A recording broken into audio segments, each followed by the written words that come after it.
Another game of two halves, but also another bonus point win and another sold out croaker.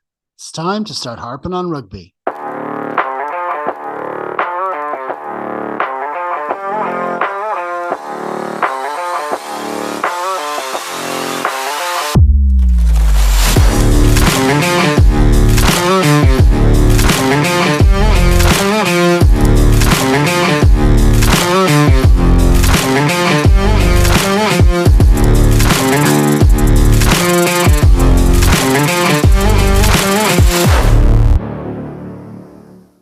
Hello, my name is Jeff Pagano, and welcome to Harpin on Rugby, where with the help of some fellow fans, I get the chance to harp on what's going on with Leinster, Ireland, and the wider rugby world.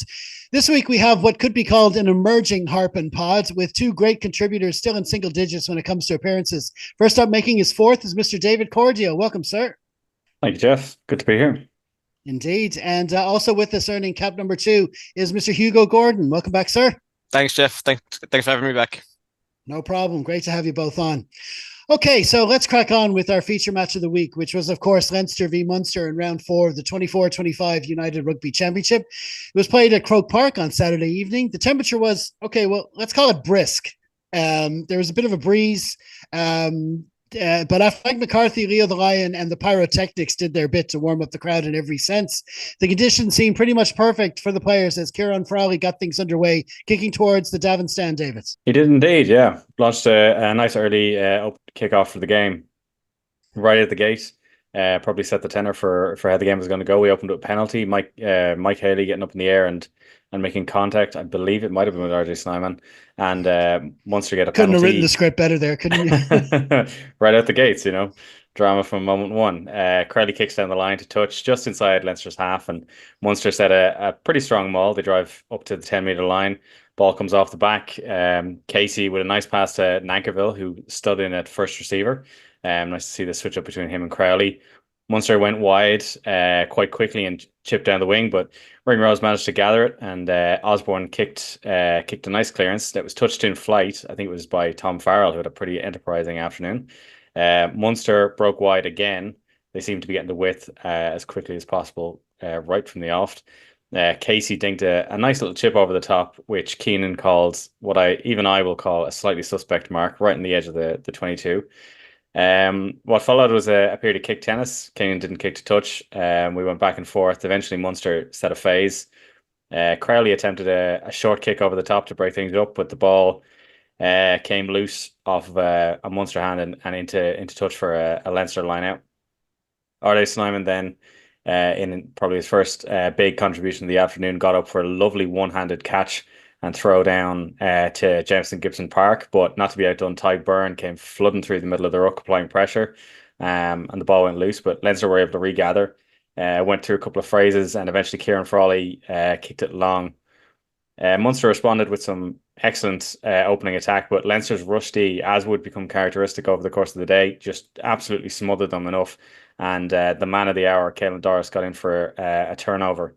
Leinster kicked down the line, launched an attack off the line out, and went through a series of quick, clean phrases with a tip on from, I think it was Jamie Osborne onto Kieran Frawley, and Frawley very nearly got to the line. It's easy to forget what a big man he is in his own right, but that did enough to draw defenders in, and Gibson Park was able to get one of his customary long wide passes over the top to send James Lowe strolling over in the corner on 5 minutes. And from that touchline, Kieran Frawley actually nailed a dead ringer of a conversion to start things off nice and fast for Leinster. Crowley stepped up with the restart. He attempted a short one, landed just inside the 10-metre, but Kellen Doris was not to be outdone. He took it well right out of the air. Jameson Gibson Park then set to box kick. In the ensuing phases, Doris actually ended up getting pinged for side entry. Wasn't happy about it. And Niall Scannell went off quite early for the first of what would be quite a few HIAs. Crowley kicked, nice line kick down into Leinster's 22, but the line out was picked off by James Ryan, who had a very good day in the absence of Joe McCarthy. Gibson Park kicked it clear, well down into the Munster half, going out into touch on Munster's 10-metre line. Once again, Munster went for the line out. In this case, it ended up being an overthrow, and Leinster were able to gather it and go through attacking phases that that ended up putting them right up to Munster's 22 off of a lovely little break up the right-hand side from Liam Turner. But pen advantage was given to Leinster then after and after a few phases we ended up being called back for that penalty advantage, which James Lowe, for reasons that escaped me, decided to try and take quickly. But he was stopped just before the line. But hard carrying then from I think it was Josh van der Fleer, who also had a very enterprising day, was able to draw enough defenders in so that Caelan Doris was able to squirm his way over the line just inside the posts, and Kieran Frawley had no problem slotting that conversion. So Leinster, after 11 minutes gone, were 14-0 up in what could only be described as an absolute dream start for them. I think I can't remember if it was just before that or just after, Jeremy Lockman went off what looked like a very nasty blood substitution. Crowley took the start again, once again gathered by Doris, cleared by Gibson Park, as would become a habit. Mike Haley, who had an excellent day at fullback for Munster, carried, and Crowley kicked down into the 22, where it was gathered by Kieran Frawley. He dummied a pass and sent Hugo Keenan, or he dummied to kick rather, but ended up passing inside to Hugo Keenan, who ran off up to the 10-meter line, offloading back into Frawley, who was able to recycle it and send it wide. Lowe kicked through down the left wing. Frawley was able to get back and gather it, but not before Leinster got over on top of him and were able to turn it over. So Leinster then ended up with a 5-meter line out right down inside the Munster's half. To be fair to Munster, there was for the first line out there, Munster were able to drive Leinster to touch, but it was adjudged to have been an early drive. So a second line out was taken, which Munster ably stopped, to their credit. But it ended up drawing too many defenders in narrow, and some quick passing from Jamie Osborne and Kieran Frawley sent Hugo Keenan skipping over underneath the sticks to make it 21-0 to Leinster after just 15 minutes. Munster were restarted, Leinster's cleared, Munster put together a few attacking phases, and Leinster ended up getting penalised for not rolling away. Munster then, from just inside Leinster's half, attempted a shot at goal in what I imagine was an attempt to kind of steady the ship. Crowley bounced it off the post. It was cleared by Leinster, but not to touch, and Munster came right back into the Leinster half. There was a Leinster counter ruck, which was initially successful, but Caelan Doris, I think, was adjudged to have used his hands on the deck, and so was penalised. Munster opted not to go for the post again. At this stage, Jack Conan came off to be replaced by Max Deegan. Munster went to touch, took a line out, and went through some attacking phases. Leinster were able to maintain defensive pressure, but gave away another penalty for not rolling. They're very enterprising at the breakdown, but that's a balance that you really have to be careful about how you're going to maintain. Crowley went to the corner again. Leinster were able to disrupt the line out, which is something they had a lot of success with over the course of the day, and cleared out to their own 22. Munster then took the line out fast, went to width. Sean O'Brien very nearly got around the edge of Leinster's defence, but he was stopped by an excellent last man tackle from Hugo Keenan. Leinster then conceded penalty advantage, but Munster launched a very slick tackle right through the centre with it was Alex Nankerville and Tom Farrell linking up very well to put themselves right back into Leinster's 22. Some quick passing put them to width. Very nearly got them over the corner, but there was a scramble defence from with a tackle from Kieran Frawley, and I think Jamie Osborne managed to get in the way of a pass to pick it back off. But play was called back for the original Munster penalty advantage. Munster went back down, kicked to touch again, attempted a maul, which Leinster managed to stop.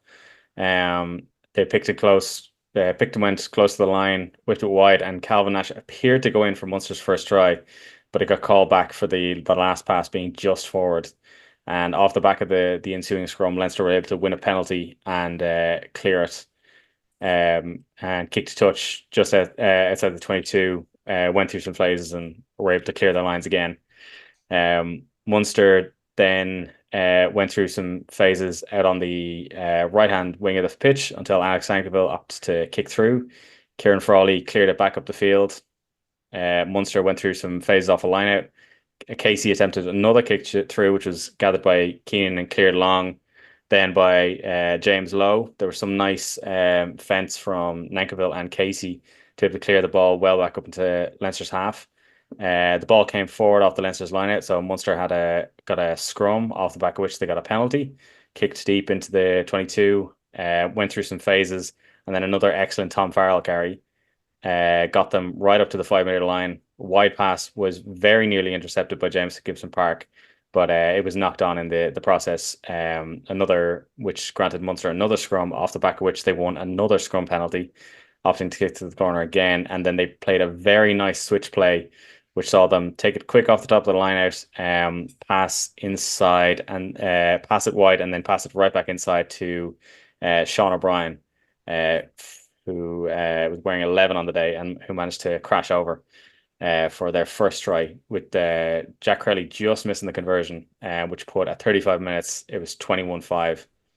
Leinster took the restart again. Once again, Mike Haley right up to take it nice and quick. Casey cleared down, gathered by Kieran Frawley on the halfway line. Gibson Park took a nice kick, cleared it back down. The ball bounced into the back into the Munster half for it came off a Munster hand, that James Gibson Park clearance, so it ended up being a Leinster line out inside the Munster half, and Leinster were able to put through some phrases.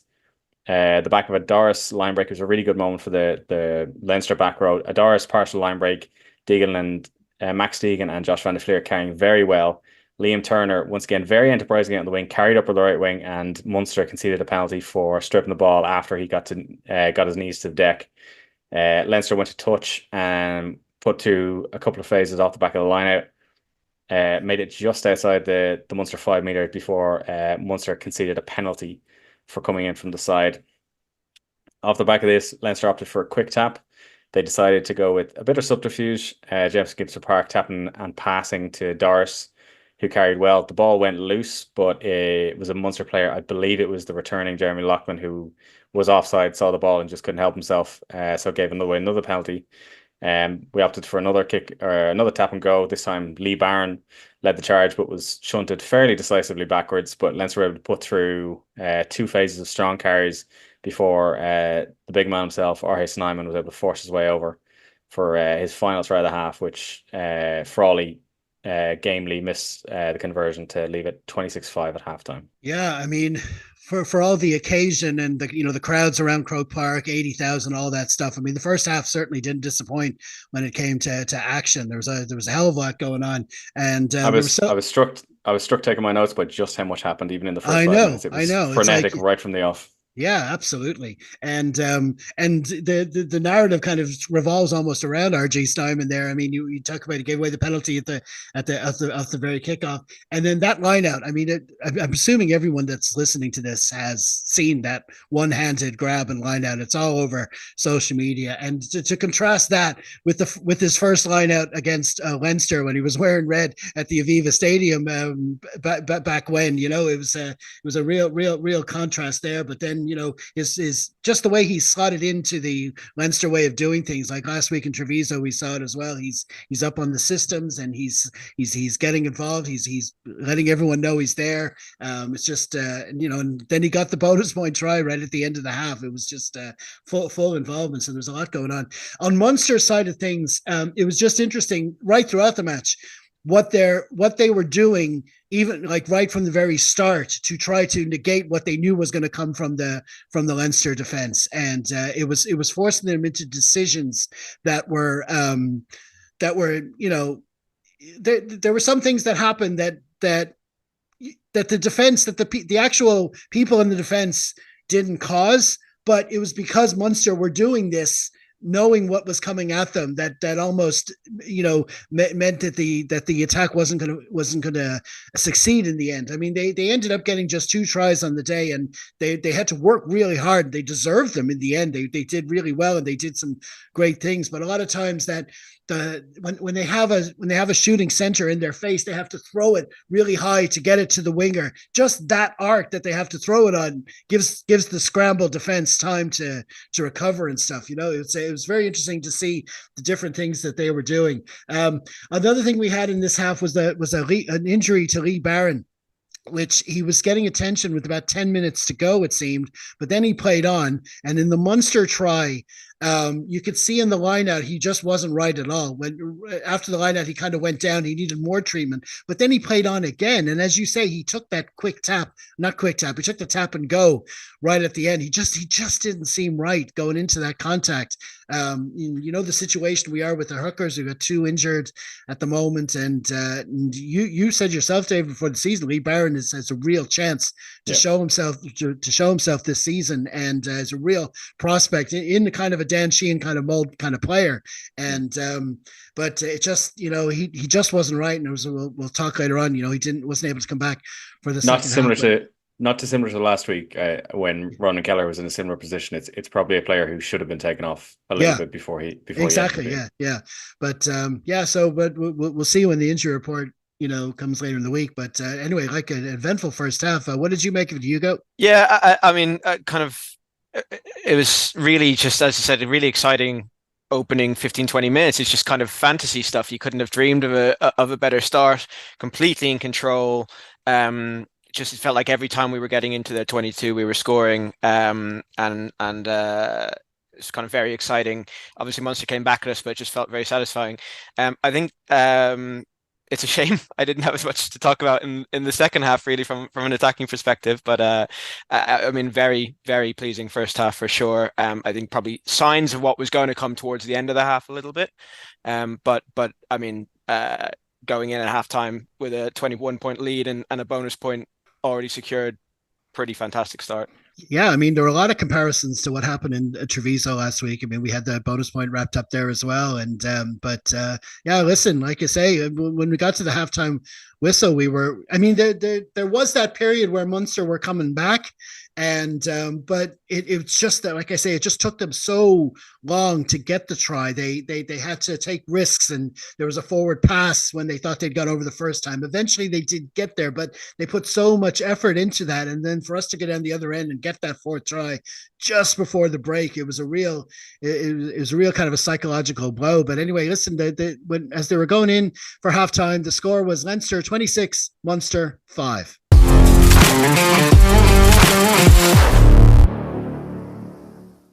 Before we return to the pod, first a little reminder of all the different places you'll find us in the Rugger Sphere. Myself and the lads are recording an extra chat on our YouTube channel, having a chat about what we learned from the Emerging Ireland Tour. And to get access to all our latest content, as well as our presence on all the different social media platforms, you can bookmark us at linktree/Harpin On Rugby. Please be sure to comment, like, share, and subscribe as needed. And so, a bit like last week in Treviso, as we said, Leinster had a bonus point in the bag to start the second half, and it was Jack Crowley getting things started again, Hugo. Yeah, and as we were saying there at the end, Lee Barron didn't come back after halftime. A little bit of a concern, as you say, given that hooker stocks are being depleted, not just in Leinster, but seemingly nationwide at the moment, heading into the autumn internationals. We had Gus McCarthy come on. He's been very impressive recently. I actually thought he did a pretty decent job when he came on, but we are a little bit looking a little bit short at hooker now. I think, you kind of mentioned the game in Treviso last week. I think a lot of similarities between that second half and this one, not least because going into the second half, we were actually under a pretty sustained period of Munster pressure for quite a while. A really kind of sustained period of Munster possession. It felt like they were in our half for most of that opening 10 minutes of the second half. Doris got a really great turnover a couple of minutes into the half to stop an attack. I thought Ringrose was actually pretty lucky a couple of minutes later not to get yellow carded for what seemed like a fairly deliberate slap down. He kind of put up two hands, which I think maybe saved him in the referee's mind, but I don't think he was ever really getting that. But kind of all's well that ends well.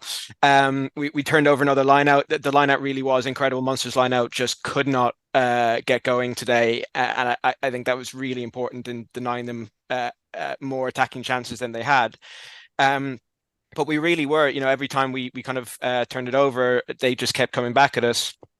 And kind of towards the end of that opening 10 minutes, they actually had a really great break over on the right wing. We managed to scramble back really well. I think that was kind of the story of our defense, where on those rare occasions where they were able to get outside our blitz defense, which is really, I think the last couple of weeks really looking like it's starting to settle in. It had some awkward moments last season, but it really does seem to be functioning incredibly well. And they weren't actually able to get outside that blitz very often. When they did, the scramble defense was really incredibly impressive. impressive. On this instance, they did break down the right wing, but we get defenders over. Hodnett probably were a little bit lucky that he doesn't give a pass out to the right wing where Nankivell is waiting. Instead, he tries to cut back inside and gets hauled down, and that break goes nowhere.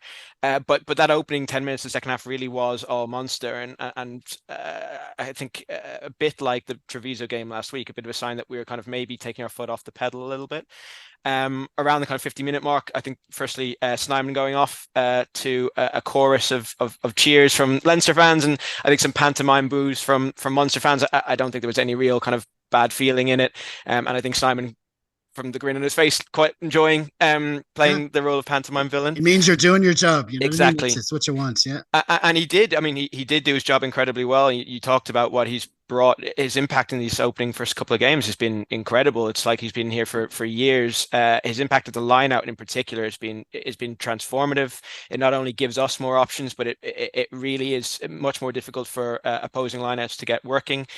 His carrying, his offloading is just, if he can stay fit, you feel like he's going to be a bit of a game changer for us this season.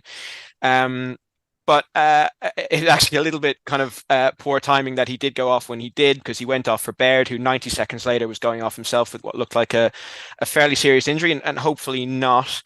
But it did mean that we had to really rejig our lineup. Clarkson came on. Deegan moved into the second row. Clarkson, I think, was playing in the back row for a little bit, although we did shift it around, and Porter then moved to the back row later on. But already having to fairly significantly readjust our lineup. This happened a little bit again last week against Benetton, and while I don't think it was necessarily the only cause for maybe our attack starting to falter, I think it is one factor, this disruption, that maybe explains why things weren't quite clicking as well as they were.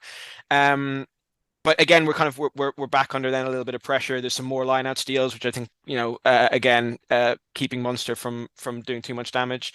We do make a rare foray into Munster's half shortly after the 50-minute mark, but it ends in a turnover. We're back to defending. Munster again finds the edge. This time it's Farrell, who gets nearly all the way to the try line before being hauled down just short. And at this stage, Munster are flooding in. It looks like they've got numbers out wide.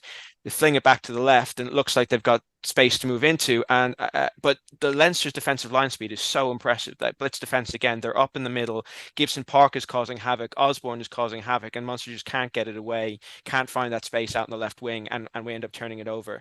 For all that our attack did falter in this half, again, that defense was just so impressive. Around the 60-minute mark, Sean O'Brien gets subbed off. I was pretty surprised by this. I thought he was Munster's best player, certainly one of their best players on the night. Caused us nothing but trouble for the entire time he was on. He just seemed to be everywhere. Obviously got the try, but it come close before then, caused us a lot of trouble. I was very happy to see him go off. I do wonder whether the fact that he's just returned from South Africa midweek, maybe they felt they needed to manage his time a little bit, but I was certainly happy to see that, especially because Shea McCarthy, who then came on, really kind of didn't have that same impact, although he did have a couple of nice runs. Murray came on for Casey at this stage as well. We did have a bit of a spell of attack again after this, but nothing that really came to anything. We did kick through at one stage, and Haley won a foot race to get back the touchdown. Byrne had an incredible turnover, incredibly strong over the ball to stop an attack coming through the center. But again, we're not really threatening their line at this stage. We're not really getting into the 22. Mostly it's a lot of kind of running around in midfield before getting turned over. And again, just kind of inviting more pressure on ourselves. Munster come back at us. And around the 65-minute mark, for the first time, that scramble defense doesn't hold. Liam Turner, who I actually thought had a pretty good game playing out of position on the wing, but he rushes up, can't quite make a tackle. And Gavin Coombs, of all people, sends through a lovely grubber kick. And there's just no defense there. It's some props losing a foot race against Munster's backs, and Haley touches down. As I said, Haley's had a very good game. He's had a very good start to the season again. But Munster were having to work incredibly hard for these scores. For all this possession, they're still only on 12 points, still only one try in the half. Ultimately they don't get much more than that. And that's despite it's again more rejigging of the Leinster lineup. By now, Healy's come on for Furlong, McGrath's on for Gibson Park, who, a word for Gibson Park, I thought was absurdly good again today. Attack didn't quite get going, but some of his passing, some of his kicking was just pinpoint. He really is, again, just so critical to the way we play. I think he's the best scrum half in the world, not called Antoine Dupont. But he's just been brilliant, and was brilliant again. Ross Byrne came on for Turner. Ross went to 10, Frawley back to 15, Keenan to 14. Again, kind of the half the lineup is in a different position to where they started this game.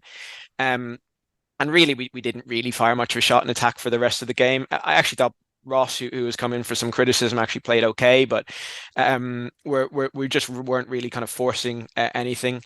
Our defense was still looking good, but our attack was going nowhere, and you could see we started to take long range penalties rather than go for the corner anymore. Ross missed a long range one. Frawley took one a couple minutes later. Not really threatening, but Munster luckily running out of time a bit as well, dealing with a few injuries of their own at this stage, few subs of their own. Tom Farrell had gone off by this stage, who again I thought was one of their better players on the day, and they just couldn't find any way through, and eventually we kick it out. Doris won player of the match. I thought he was incredible again. Something like 17 tackles, 16 carries, just a machine. Just again, kind of crucial to our go forward, crucial to our defense. Really just, again, proving he's one of the world's best number 8. So, I mean, from second half, from conclusion, I think it's always a little bit, it kind of feels a little bit negative sometimes when a game peters out like this, when it feels like we do take our foot off the pedal. And I think it is a concern that in our last 2 games, we've scored a combined 39 points across the first 25 minutes of those 2 games, and a grand total of 12 in the remainder of both games. Only 1 try in the second half, and that was against Benetton last week. So there is a bit of a pattern emerging where we come out very strong. We maybe even have the game kind of won within those opening 20 minutes, but definitely take our foot off the pedal. That worked out fine for these last couple of ones. As La Rochelle showed us a couple of seasons ago, that doesn't always work, and so we need to make sure that isn't something that's dropping off. But defensively, I thought we were absolutely brilliant, and I thought the same against Benetton last week. The system really does seem to be settling down. We are becoming a very, very difficult team to score against.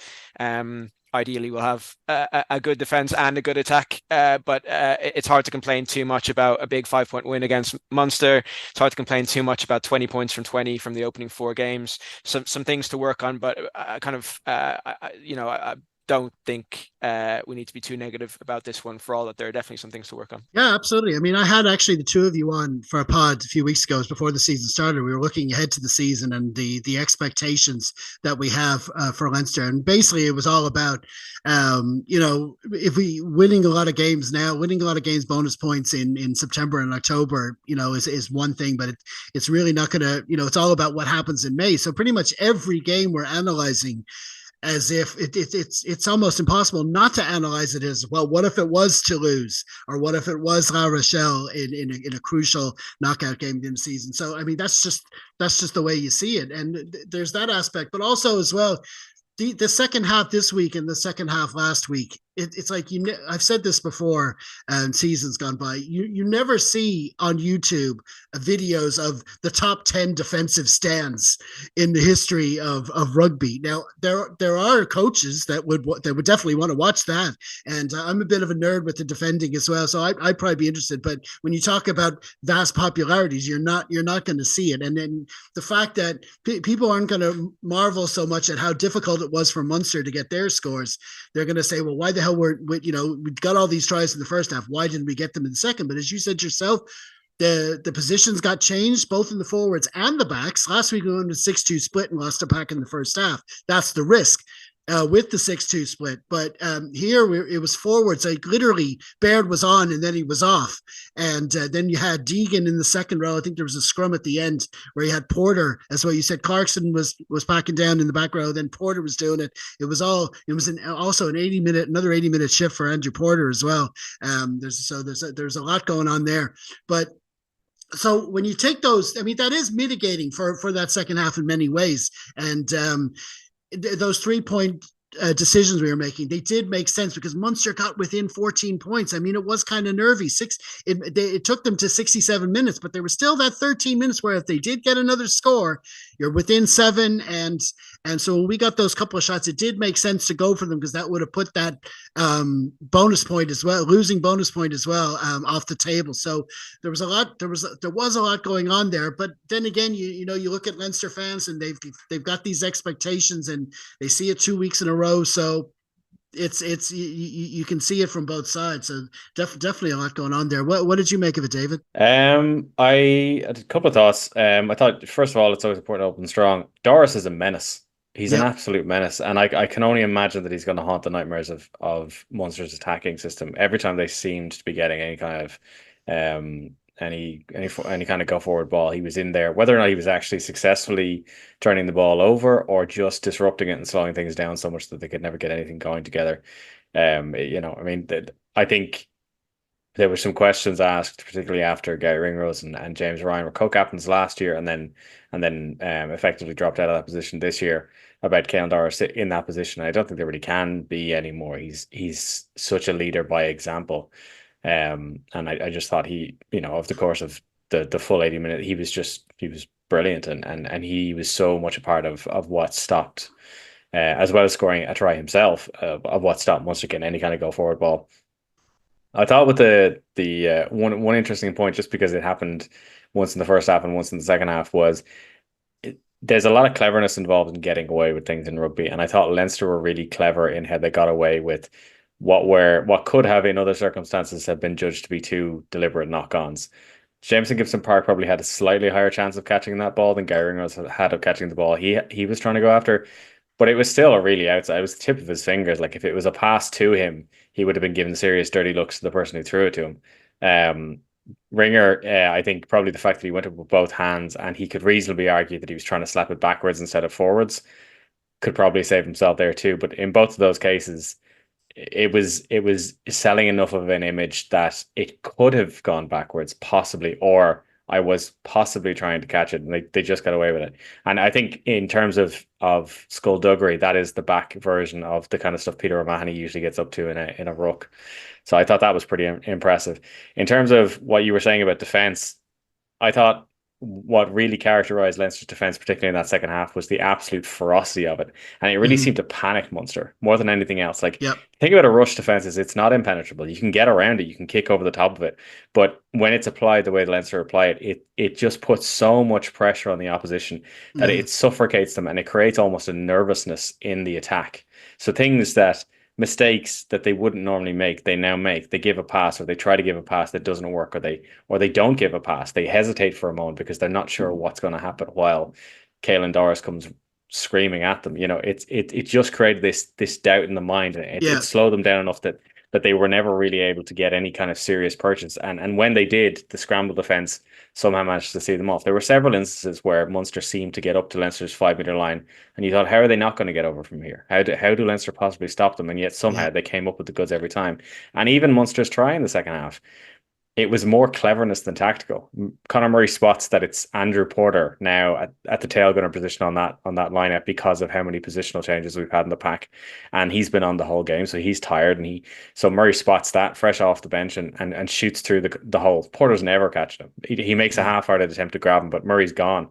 And then when it gets out wide, of all people, now he is a former GA player himself, so the man knows how to kick a ball. Gavin Coombs is the one who kicks the ball into space at the back there for Mike Haley to chase through and dot down.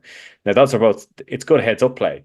But I would say in terms of getting through Leinster's defence, it's more of an aberration than a failure of the defence itself. Absolutely. I mean, if you need a forward to kick the ball through to get to that space, I mean, you could say, oh my God, what the space was there. But if that's what it takes to get past it, it's still a plus for the defense. It might be the one situation in his career where it made more sense for Gavin Coombs to kick it than run with it. Like, absolutely. It just doesn't goes make against sense. his DNA. Yeah, and then the two last things I'll just say on positives in particular with two players, one from Munster and one potentially again from Leinster. On the Munster side, he was very good with Connacht, but Tom Farrell seems to be an absolute gem of a find for Munster. He's been brilliant. He slotted into that midfield. I know there was some nervousness around them losing Antoine Frisch, and I think we mentioned it in one of the preview pods about the players that they're losing going into the next season, and Frisch was mentioned in that. probably not as versatile as Frisch was, but in terms of a 13, he's looking like a Rolls Royce for the player. He's in particular in this game. He kept popping up, and I kept looking and going, "Who is that? I know who that is." I was just not used to seeing him not in a green jersey, but he just had a phenomenal game. I think if he keeps going this way, Munster are going to really, really be happy with And he having seemed to brought him work on well board. with Nankerville as well. I mean, they didn't get a whole lot of chances, but they worked well together. Yeah, but when they had them, they had, like I said at that time, they had penalty advantage and yet still made a line break all the way up to the 5 meter line. Like that kind of enterprise, that kind of determination, that kind of grit, that's pretty impressive. And he's just seemed really soft hands and to be able to find holes where you wouldn't have thought there were holes. On the Leinster side, I think it'll be an interesting conversation. We don't know what the status of Lee Barron is at the moment in terms of that injury. I know Ronan Kelleher will be out for, I think it's 4 to 6 weeks. Dan Sheehan obviously won't be back till next year, probably at the earliest. And I'm not 100% sure what the status of John McKee is at the moment. But I would say if there was a word to wisdom, I can't imagine I can't imagine he's not listening. I'm sure he listens every week. But if he is listening, I would tell Dylan Donnellan to keep his phone on. Yeah, I was just thinking that. Yeah, just in case, because Leo Cullen may come calling again. Yeah, that's it. That is a concern. All right. No, it was there were some great performances from Munster all around. I thought Liam Turner fit in really well when you consider that we were having the injuries, the two O'Briens unavailable, and for him to be called on, and he has played in the wing before for Leinster, but he's done a lot mostly in the centre over the past season or two. But he fit in really well. They did kick to him a good bit. They went to his side. It makes sense for them to do that, but he stood up pretty well in most cases. James Ryan, I mean, we were talking about Joe McCarthy and RG Snyman looked like a dream partnership last week, but this week we had Snyman and Ryan, and it's like how do you pick only two out of those three to start? It's a great position to be in, and I thought Max Deegan did pretty well as well when he came on. They were getting at those lineouts. I mean, RTE. They started this narrative in the first half where it was, oh well, of course RG Snyman is giving Leinster all their calls. It's like, I mean, come on, it's like the line that we've been picking off lineouts pretty well over the past few weeks. I mean, I'm sure there's a bit of that, but it's not the only reason. It was, but listen, it was but as you say, Kyle and Doris, it's similar in a way to the way CJ Stander was a few years ago. It was just like there was performances all on the park, but somehow he'd end up with the player of the match, and you couldn't really argue with it. He was just doing everything as well, and he's the perfect choice for captain as well. He's that guy he comes through the rucks and gets on the ball, and he's good with the ref as well. The ref was talking to Tyg Byrne about this time last year we had the refs going, well, who's the captain? Or he's going to James Ryan saying, you're talking to me too much. Now it's the other way. And Caelan Doris has just assumed the captain's role, and he's winning these player of the matches week in, week out. So it is good to see. I mean, I want to be more positive about that second half than a lot of people have been. And I think, like I say, the defensive systems are working well. The positions were chopped and changed a lot. And we kept Munster at arm's length as much as we could. But anyway, like we say, the final score was Leinster 26, Munster 12.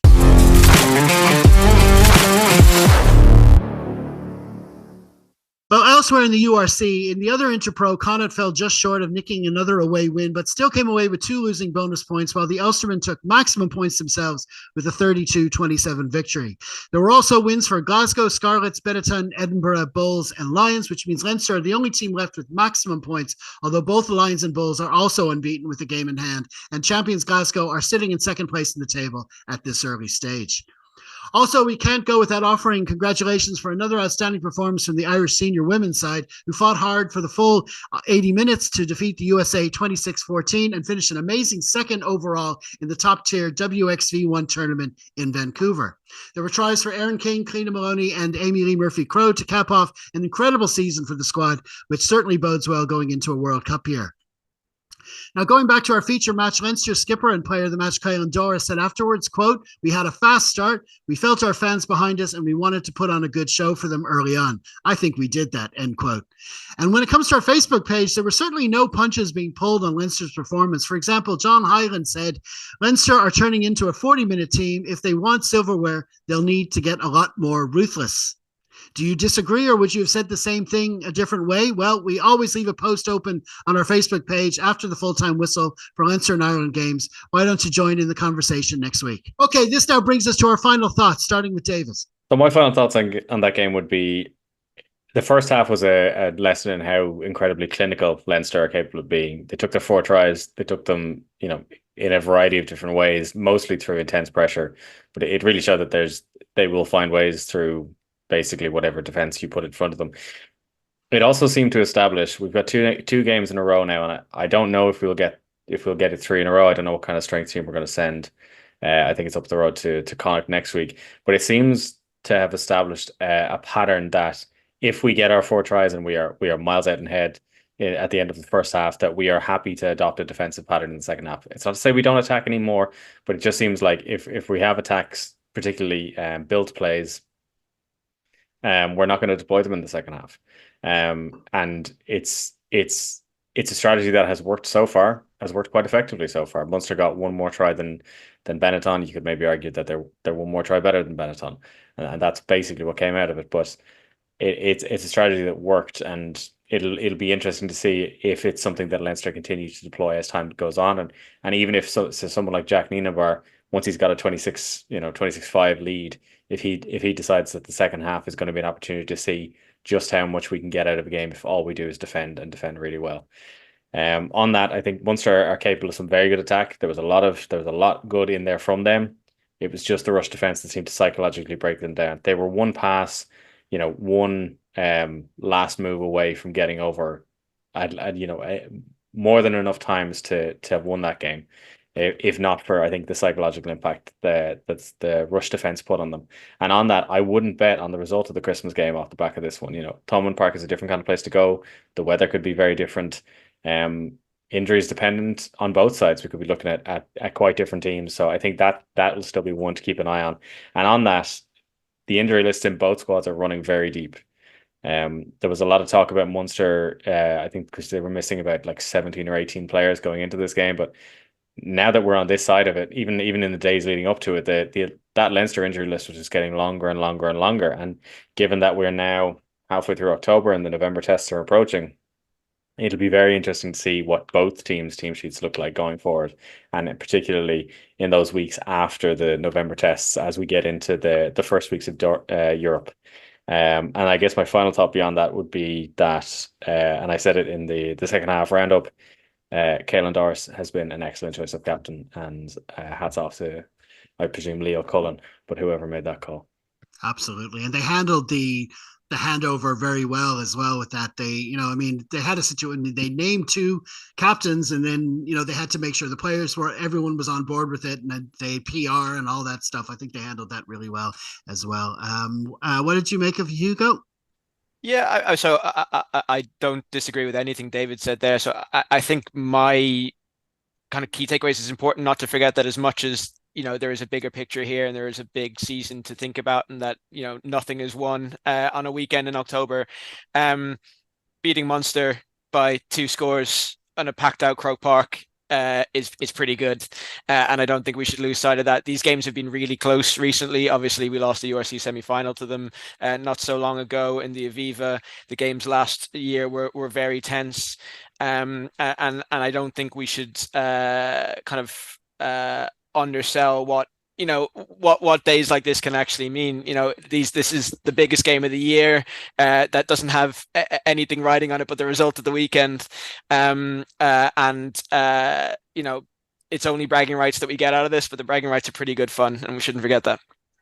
Yeah, it's like you say, 4 games in, maximum points on the table. I think, like David said, there is a concern over the injuries. It's kind of uncharted territory with all these heavy selections in the opening weekends of the season. It's and then you had the emerging Ireland tour as well, and it's all this stuff. We're not really used to the squad management for this, so we'll see how it pans out in the selections over the coming weeks. But I mean, as you say, certainly can't complain about the way the table looks at the moment anyway, and we'll see how the performances go down the line.